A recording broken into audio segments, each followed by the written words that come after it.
சின்னமரமகள் serial இன்னைக்கான எபிசோடில் சாவித்திரி சொல்கிறாங்க, எந்த ஆதாரமும் தேவையில்லை, என் பொண்ணு தான் போலீஸ்க்கு கால் பண்ணி வர வச்சா அப்படின்னு சொல்லிட்டு ராஜாங்கத்துக்கு கோவம் வந்துடுது. கூடவே இருந்துட்டு இப்படி வேலை பண்ணியிருக்கே அப்படின்னு சொல்லிட்டு சாவித்திரி கழுத்தை பிடிச்சி வெளியே தள்ளுறாங்க. சேதுவும் தாமரை கழுத்தை பிடிச்சி வெளியே தள்ளுறாங்க, என் மூஞ்சிரம் முழிக்கக்கூடாது அப்படின்னு சொல்லிட்டு. உடனே சன்னாசி தான் சித்தப்பா கூட போ அப்படின்னு சொல்லிட்டு அமுச்சு விடுறாரு. பாட்டி வந்து சாவித்திரி பிடிச்சி திட்டுறாங்க, இவ என் வயிற்றுலையா பிறந்தா அப்படின்னு சொல்லிட்டு. அதுக்கப்புறம் தமிழை பிடிச்சி நீ வேண்டுனது எல்லாம் வீணாக போகலடி அப்படின்னு சொல்லிட்டு முத்தம் கொடுக்குறாங்க. அப்புறம் ராஜாங்கமும் ரொம்ப ஃபீல் பண்ணி பேசிக்கிட்டு இருக்காரு, என் பிள்ளையே நான் தப்பாக பேசிட்டேன்னு அப்படின்னு சொல்லிட்டு. உடனே ஈஸ்வரி சொல்கிறாங்க, அவள் போலீஸ்க்கு கால் பண்ண பிரச்சனை மட்டும்தான், ஆனால் தமிழுக்கும் அவளுக்கும் நடந்தது வந்து நம்ம இன்னும் நிரூபிக்கலை அப்படிங்கிறது சொல்கிறாங்க. என் புருஷன் தப்பு பண்ணியிருக்க மாட்டார் அப்படின்னு சொல்லிட்டு தமிழ் வராங்க.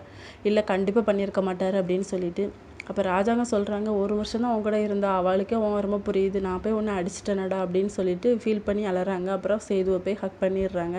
என் பையன் பண்ணியிருக்க மாட்டான் அப்படின்னு சொல்லிட்டு அவரும் நம்புறாரு. அதுக்கப்புறம் தமிழ் கூட சேர்த்து வைக்கிறாங்க. தமிழும் சேதுவும் ஹக் பண்ணிட்டு நிற்கிறாங்க. இதோட இன்னைக்கான எபிசோட் முடியுது.